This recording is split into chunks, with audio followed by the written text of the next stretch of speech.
But once Booth and Harold actually make it here to Virginia, they find they're not getting the reception they expected. This area especially had seen the worst of the war with everything that had happened. I mean, they were Union gunboats and here in Port Royal too, there were this switched hands back and forth. And so they weren't really in the mood to help Booth as much as he thought he would get.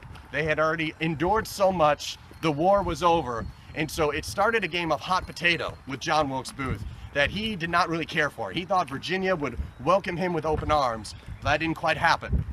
So on the afternoon of, actually about midday on April 23rd, Booth and Harold will arrive here on the other side of the river, of the Rappahannock River, where they have kind of through the help of others, they've been brought in a wagon. They no longer have horses of their own, and they are across the way in Port Conway.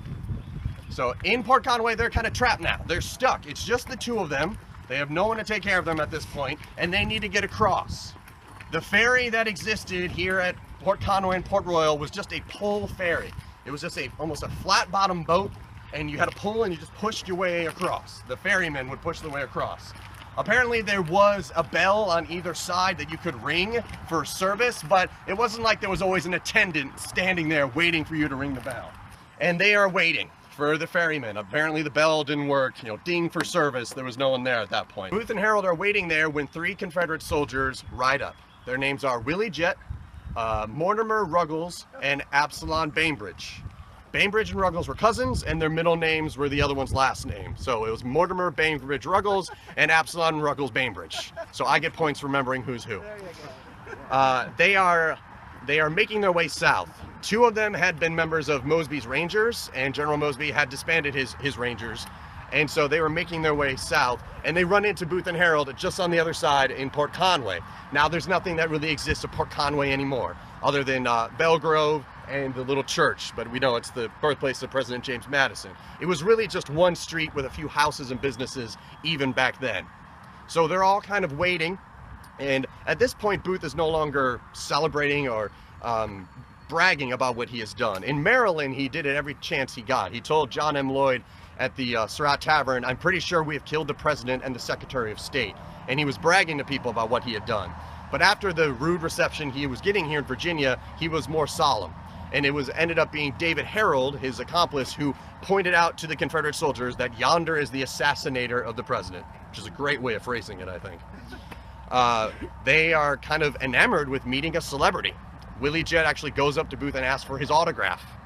And Booth does oblige him, and instead of just writing his signature, he actually writes him a poem. And he gives the piece of paper to David Harold, and he writes a poem as well. So in the National Archives, one of the last pieces of writing from John Wilkes Booth is this poem that he wrote to Willie Jett, who was so enamored at meeting a celebrity like John Wilkes Booth. The Confederates decide they will help John Wilkes Booth and David Harold make their way further south. And Booth is very grateful for this, because as I said, he was getting hot potato and just passed along, and finally there's a group of men who are saying, "We will help you escape farther south." They thought maybe we can get further into Virginia, further south, or way into the deep south, all the way perhaps into Mexico, and it would help us out. So they are over in Port Conway when William Rawlins actually comes back from fishing, and they tell him, "We don't need you anymore to take us across. We'll wait for the ferry. We now have three friends with us."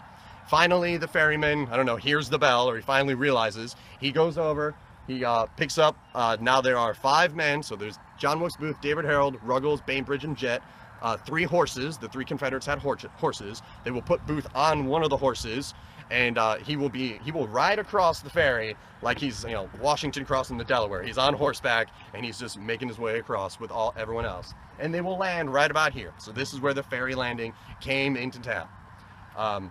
Booth and Harold will stay here, and Willie Jett has decided, even though they're going to help Booth and Harold, they still want to find a place where they can kind of keep him alone and just inside, hide him somewhere before they can figure out the big game plan. But this is the spot where the ferry landing came in. It kind of went diagonally in this regard, so it wasn't straight across, it was more in that direction. So the ferry went from here to here, and then Booth and Harold will stop here, will wait here, while Jett and one of the other Confederates will ride into town.